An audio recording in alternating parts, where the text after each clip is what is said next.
जय हिंद दोस्तों, स्वागत है आज के इस वीडियो में। आज का वीडियो हम लोग के लिए बहुत ही खास होने वाला है, क्योंकि इसमें हम लोग जो बेसिक है अकाउंट्स का, जो कि प्रॉफिट एंड लॉस निकालना और सारा लेजर को कैसे एंट्री करते हैं इसके बारे में है। अगर हम लोग लेजर को सही सही हेड अंडर में एंट्री करेंगे तो हमारा profit and loss account tally खुद ब खुद बना के देता है।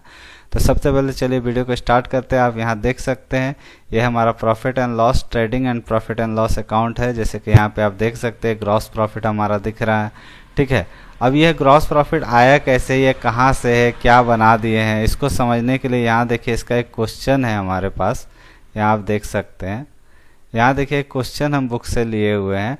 अब इसका जब आप इसको ट्रायल बैलेंस दिया हुआ है, इसका जब एंट्री कीजिएगा तो एंट्री करने के बाद देख सकते हैं यहाँ पे आपको दिखा रहा है हमारा ग्रॉस प्रॉफिट 50,775, ठीक है। और अगर हम वापस टैली में जब जाते हैं तो देखिए 50,775 मेरा ग्रॉस प्रॉफिट है। इसके बाद हमारा नेट प्रॉफिट दिखा रहा है 38,925। तो यहाँ पे जब हम क्वेश्चन में आते हैं तो देखिए आंसर में हमारा दिया हुआ 38,925, मतलब कि 38,925। तो ये मेरा आंसर आखिर ये निकला कैसे और ये ट्रायल बैलेंस को कैसे एंट्री किया जाए टैली के अंदर कि हमारा ये आंसर मिल जाए। तो चलिए इसी के बारे में आज का वीडियो है। वीडियो को स्टार्ट करते हैं। सबसे पहले हम लोग टैली में आ जाते हैं, एस्केप करके गेटवे ऑफ टैली में जाते हैं और एक नया कंपनी को क्रिएट कर लेते हैं। F3 दबाना होता है, क्रिएट कंपनी में जाएंगे, ठीक है। यहाँ कंपनी का नाम दे देंगे, जैसे हमारा ये सब आप भर सकते हैं, झारखंड वगैरह, ये सब डालना कोई ज़रूरी नहीं है। फाइनेंशियल ईयर जो है 1 अप्रैल 2025 रहेगा। बुक बिगिन भी सेम रहेगा। ये पिछले वीडियो में हम कंपनी बनाने सिखा दिए हैं। देखिए जैसे ही कंपनी बनता है यहाँ पे इसका कंपनी फीचर सेट करने के लिए आ जाता है। तो मेंटेन अकाउंट्स हमारा यस रहेगा। उसका मेंटेन इन्वेंट्री जो होता है उसको हम लोग इसमें नो करना होगा और जीएसटी को भी हम लोग को नो करना होगा। इतना ही सेटिंग बस करना है ये फाइनेंशियल अकाउंटिंग का क्वेश्चन बनाने के लिए। अब हमको लेजर बनाना, तो लेजर बनाने के लिए आपको क्रिएट में जाना होगा। क्रिएट में आप माउस से भी जा सकते हैं या अप डाउन एरो जो होता है हमारे कीबोर्ड में उसका यूज करके भी आप क्रिएट में जा सकते हैं। उसके बाद यहाँ देखिए लेजर्स होता है, लेजर सेकंड ऑप्शन है, इसमें जाना है। और इसके बाद पहला लेजर जो हमारा क्वेश्चन में दिया हुआ आप देखिए यहाँ से आप देख सकते हैं कि परचेज है 60,000। तो इसको बनाना कैसे है, तो हम लोग यहाँ परचेज अकाउंट लिखेंगे। परचेज ये किसके अंडर जाता है, देखिए लिस्ट ऑफ ग्रुप आ जाता है इधर साइड में। लिस्ट ऑफ ग्रुप में से जो भी लेजर बनेगा आपका इसी में से किसी में जाएगा। तो इसका आपको परचेज का परचेज अकाउंट में जाता है। परचेज अकाउंट में डालने के बाद अब देखिए ये जो ओपनिंग बैलेंस है, ये जब क्वेश्चन में हम लोग जाके देखेंगे तो यहाँ पे देखिए 60,000 दिया हुआ है। तो इसी 60,000 को हम लोग को यहाँ ओपनिंग अमाउंट में डाल देना है। अब देखिए टैली में क्या होता है, डेबिट क्रेडिट अपने आप ले लेता है, ये डेबिट हो जाता है। परचेज जो है व्हाट्स कम्स इन, अगर गोल्डन रूल वाला मेरा अगर आप देखेंगे वीडियो तो उसमें हम बताए हैं कि परचेज जो हो रहा है वो मेरा परचेज क्या सामान का हो रहा है। सामान जो होता है वो एक तरह का पूंजी है। तो डेबिट व्हाट्स कम्स इन, तो खरीद रहे तो आ रहा है तो ये डेबिट होता है। लेकिन अगर आपको डेबिट क्रेडिट नहीं भी समझ में आता है तो आपको ये अंडर हेड जो है ये अगर सही सही याद रहेगा तो ये डेबिट क्रेडिट अपने आप ले लेता है। बस इसमें ये 3 एक्सेप्शन होता है, परचेज रिटर्न, सेल्स रिटर्न और ड्राइंग। तो वहाँ पे क्या हो जाता है, मामला उल्टा हो जाता है, डेबिट को क्रेडिट और क्रेडिट को डेबिट करना होता है। चलिए आगे क्वेश्चन में हम लोग देखेंगे रिटर्न वाला का भी एंट्री। यहाँ एक्सेप्ट कर लिए, इंटर मार के, तो पहला मेरा बन गया। अब दूसरा जो क्वेश्चन है हम यहाँ पे देखेंगे तो यहाँ दिया हुआ सेल्स रिटर्न, देखिए रिटर्न आ गया 1500 रुपया। तो अब यहाँ सेल्स रिटर्न हम लोग टाइप कर देंगे, सेल्स रिटर्न सेल्स अकाउंट में ही जाता है। देखिए ऐसे लिखे यहाँ साइड में, ये पूरा सेल्स अकाउंट सेलेक्टेड हो गया। बस इंटर मार देना है या आप ढूंढ के भी कर सकते हैं। और यहाँ इसका अमाउंट जो दिया हुआ है यहाँ से हम लोग देख सकते हैं इसका अमाउंट है 1500 दिया है। तो आपको 1500 यहाँ पे डाल देना। 1500 डाल के अब देखिए क्रेडिट आता है, क्योंकि सेल होता है तब सामान जा रहा है। तो debit what's comes in, credit what's goes out. तो कंप्यूटर क्या समझ रहा है, टैली ये समझ रहा है कि सेल्स अकाउंट में डाले, इसका मतलब आप सेल कर रहे हैं, लेकिन इसका नाम है रिटर्न, मतलब कि वो सेल किया हुआ सामान वापस आ रहा है। तो जब आ रहा है तो वो डेबिट होना चाहिए, लेकिन क्रेडिट ले लिया। तो यहाँ पे आपको मैनुअली इसको डेबिट करना होगा, क्योंकि जो भी चीज़ हमारे कंपनी में वापस आता है वो डेबिट होता है। ठीक है, उसका नेक्स्ट हमारा जब जाके देखेंगे इसमें सेल्स के बाद अब हमारा प्लांट एंड मशीनरी है। ये देखिए 90,000 दिया हुआ है, तो हम लोग प्लांट एंड मशीनरी लिखेंगे। प्लांट एंड मशीनरी किस में आता है? ये फिक्स एसेट होता है। देखिए एसेट क्या होता है, ये हम बताए थे पिछला वीडियो में, मेरा जाके देखिएगा। जिस भी चीज़ को हम लोग रीसेल वैल्यू होता है, जिसको कंपनी ऑन करता है, जो एक फाइनेंशियल पीरियड से दूसरे फाइनेंशियल पीरियड तक चलता है। जैसे मेरा प्लांट या फैक्ट्री या मशीन है, वो आज खरीदे हैं, 4 साल बाद भी चलेगा, 4 साल बाद बिक भी जाएगा। तो जो बिक जाता है, जिससे कुछ हम लोग को पैसा इनकम हो जाए बेचने पे, उसको एसेट बोलते हैं। और इसका हमारा जो अमाउंट था वो हम लोग यहाँ पे देखिए देख लेते हैं कितना अमाउंट था। तो हमारा अमाउंट था 90,000। ठीक है, तो हम लोग यहाँ 90,000 डाल देना है। तो ये एसेट भी हमारा डेबिट ही होता है। ठीक है, उसके बाद नेक्स्ट हमारा जो दिया हुआ है, इसमें हम लोग ओपनिंग स्टॉक है। तो ओपनिंग स्टॉक मतलब जब आप दुकान खोले तो आपके पास कुछ सामान अगर होगा 1 अप्रैल को, तो उसी को ओपनिंग स्टॉक बोलते हैं। मतलब पिछले साल का बचा हुआ सामान। ठीक है, तो पूरा का पूरा दुकान तो खाली नहीं हो जाएगा। 31 मार्च को जब ईयर एंड होता है, तो 1 अप्रैल को जब नया ईयर स्टार्ट हुआ तो कुछ दुकान में सामान रहता है। ठीक है, या फैक्ट्री में कुछ सामान रहता है, तो उसी को हम लोग ओपनिंग स्टॉक बोलते हैं। ये हमारा स्टॉक इन हैंड में जाता है, देख सकते हैं यहाँ स्टॉक इन हैंड में जाता है। और ये भी एक एसेट ही होता है। और इसका अमाउंट जो दिया हुआ है हमारा, यहाँ देख लीजिए, ये 40,000 दिया हुआ है। इसी अमाउंट को हम एंट्री कर रहे हैं, 40,000 आपको यहाँ डालना है, ये डेबिट ही होगा।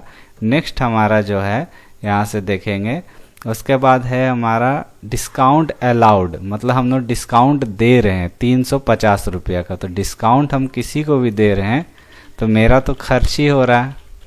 तो हम लोग जब किसी को कुछ दे रहे हैं तो मेरा खर्च हो रहा है, मतलब ये एक्सपेंस है। अब एक्सपेंस भी 2 तरह का होता है।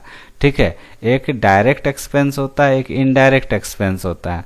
तो आपका इनडायरेक्ट एक्सपेंस, देखिए डायरेक्ट और इनडायरेक्ट एक्सपेंस में डिफरेंस यही होता है कि जो प्रोडक्शन से डायरेक्ट रिलेटेड होता है, मतलब फैक्ट्री का जो खर्च होता है, या सामान बनाने से पहले उसको लाना, या फैक्ट्री में तैयार करना, या वर्कर को पैसा देना, या रॉ मटेरियल का भाड़ा देना, ये सारा डायरेक्ट एक्सपेंस में आता है। माल बनने के बाद, प्रोडक्ट गुड मेरा तैयार होने के बाद जो भी खर्च होता है, उसे हम इनडायरेक्ट एक्सपेंस बोलते हैं।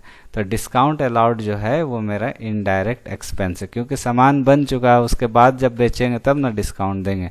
इसका अमाउंट कितना था हमारा, एक बार देख लेते हैं, 350 रुपया। तो हम लोग 350 डाल देंगे। खर्च है तो all expenses are debit and all loss expenses debit होता है, और ऑल इनकम क्रेडिट होता है। ये भी गोल्डन रूल का नियम है। उसका नेक्स्ट हमारा जो आते हैं, इसमें हमारा दिया हुआ है बैंक चार्जेस। तो 100 रुपया बैंक चार्जेस है। तो बैंक, ये देखिए बैंक अकाउंट में नहीं जाएगा, ये आपका इनडायरेक्ट एक्सपेंस है, क्योंकि बैंक तो आपका पैसा खा लिया। ठीक है, तो ये हमारा इनडायरेक्ट एक्सपेंस है। इनडायरेक्ट एक्सपेंस में देंगे। और ये 100 रुपीज़ था, इसको भी डेबिट में डाल दिया, एक्सेप्ट हो गया। नेक्स्ट हमारा है बैंक चार्जेस हो गया। सेंड्री डेप्टर्स, ठीक है, तो ये देनदार होता है जिससे हम पैसा पाएंगे, सेंड्री डेप्टर्स बोलते हैं, या सेंड्री डेटर्स भी पढ़ते हैं। ठीक है, तो अब यहाँ ये किस में जाएगा, ये भी सेंड्री डेटर्स में ही जाता है। तो ये याद रखना, सेंड्री डेटर्स में ही जाता है। इसका जो अमाउंट दिया हुआ है वो हमारा देख लेते हैं हम लोग कितना दिया है अमाउंट। तो अमाउंट हमारा दिया हुआ है 45,000 रुपया। तो यहाँ पे 45,000 आपको डाल देना है। ये सब डेट पूछ रहा है तो सब डालने का भी ज़रूरत नहीं है। नेक्स्ट हमारा है सैलरीज। सैलरीज देखिए 7,000 है। तो सैलरी जो ऑफिस में देते हैं उसी को बोलते हैं वेतन है। तो ये सैलरीज जो होता है ये भी इनडायरेक्ट एक्सपेंस है, क्योंकि ये प्रोडक्शन से कोई लेना देना नहीं है, ऑफिस का काम होता है। आपका सामान बने चाहे नहीं बने, सैलरी फिक्स होता है, वो देना ही पड़ेगा। तो इसका जो पैसा होता है वो हमारा 7,000 हम लोग देखे थे, 7,000 डाल देना है। ठीक है, उसके बाद नेक्स्ट हमारा आता है सैलरी के बाद आता है वेजेस। वेजेस हमारा 10,000 है। तो वेजेस क्या मजदूर को देते हैं, ये फैक्ट्री का खर्च है। ठीक है, तो देखिए सैलरी ऑफिस का इसीलिए इनडायरेक्ट है, लेकिन वेजेस फैक्ट्री का है, मतलब काम करेगा, दैनिक मजदूरी बोलते हैं, मतलब काम हुआ तो पैसा देना, काम नहीं हुआ तो नहीं देना, इसीलिए डायरेक्ट एक्सपेंस में आता है। और इसका अमाउंट जो दिया हुआ है हमारा, दिया हुआ 10,000, तो हमको यहाँ 10,000 एंट्री कर देना है। नेक्स्ट हमारा देखते हैं क्या है, वेजेस के बाद फ्राइट्स इन। देखिए आवक भाड़ा, मतलब माल लाने में जो भाड़ा लगा, फ्राइट्स इन, तो इन का मतलब लाने में लगा, तो ये डायरेक्ट एक्सपेंस है। क्यों डायरेक्ट एक्सपेंस है, क्योंकि देखिए रॉ मटेरियल लाने में आपको खर्च हो रहा है। इसका अमाउंट कितना दिया हुआ है, हमारा अमाउंट दिया हुआ 1,000, तो यहाँ पे 1,000 लिख देना। खर्च है तो डेबिट ही होगा। और एक फ्राइट्स आउट भी है। आउट मतलब माल बनने के बाद, तैयार होने के बाद भाड़ा लगा, तो जब प्रोडक्शन होने के बाद जितना खर्चा होता है सब इनडायरेक्ट एक्सपेंस होता है। तो यहाँ पे हम लोग को इनडायरेक्ट एक्सपेंस में डालना है। और इसका कितना लगा था, यहाँ पे अमाउंट को आपको ठीक से देखना होगा, 1200 रुपये लगा, तो यहाँ पे 1200 आपको डाल देना है। नेक्स्ट हमारा आता है रेंट रेट्स एंड टैक्सेस। तो रेंट रेट एंड टैक्सेस जो है, rent comma rate and taxes, ये भी इनडायरेक्ट एक्सपेंस होता है, क्योंकि इसका प्रोडक्शन से कोई लेना देना नहीं है। इसका अमाउंट कितना दिया हुआ हमारा, तो इसका अमाउंट दिया हुआ 2,000, तो 2,000 हम लोग को यहाँ पे एंट्री कर देना है। ठीक है, उसके बाद नेक्स्ट हमारा जो दिया हुआ है वो है एडवर्टाइजमेंट, मतलब विज्ञापन। तो एडवर्टाइजमेंट करने से प्रोडक्शन तो होता नहीं है, तो ये भी इनडायरेक्ट है। एडवर्टाइजमेंट भी इनडायरेक्ट एक्सपेंस। देखिए लिया हुआ तो उसको चेंज करने का ज़रूरत नहीं है। और इसमें जो पैसा है वो आपको ठीक से देख के लिखना है, 2,000 रुपया, तो यहाँ पे 2,000 रुपया आपको डाल देना है। ठीक है, उसके बाद नेक्स्ट हमारा जो दिया हुआ है कैश एट बैंक। देखिए बैंक में पैसा है, मतलब कैश एट बैंक का मतलब बैंक में कैसा पैसा है। तो बैंक में पैसा कहाँ रखते हैं, तो बैंक अकाउंट में रखते हैं, तो ये बैंक अकाउंट लेना होगा। अब देखिए यहाँ क्या होता है, अकाउंट होल्डर नेम होता है, अकाउंट नंबर होता है, IFSC कोड होता है, स्विफ्ट कोड होता है, ये सब आप डाल सकते हैं। लिखा गया पढ़ने के लिए अभी फ़िलहाल में इसको खाली भी छोड़ देंगे। और यहाँ 7,000 रुपया हमारा था अमाउंट, इसको डाल दिए। तो अब देखिए यहाँ इसका टोटल दिखा रहा है 2,67,150। और यहाँ क्वेश्चन में देखिए इसका टोटल किया 2,67,150, मतलब ये सारा एंट्री मेरा सही सही हो गया। अब इधर राइट साइड में देखिए हमारा एंट्री है, कैपिटल है, सेल्स है, इसको भी हम कर लेते हैं तुरंत। तो इसके लिए पहला कैपिटल है, तो कैपिटल क्या होता है, कैपिटल अकाउंट में ही जाता है, क्योंकि ये पूंजी है। तो पूंजी भी एक तरह का लायबिलिटी है। अब इसमें जो अमाउंट दिया हुआ है उसको आपको देखना। देखिए ये सब क्रेडिट में आएगा, 1,13,075 रुपया, मतलब 1,13,075। ठीक है, तो देख लेते हैं, हम अमाउंट को मिला लेते हैं, 1,13,075। ठीक है, 1,13,075। ठीक है, इसको क्रेडिट में आएगा, इसको एक्सेप्ट कर लेंगे। उसके बाद नेक्स्ट हमारा जो दिया हुआ है ये सेल्स है, तो सेल्स आपको लिखना होगा।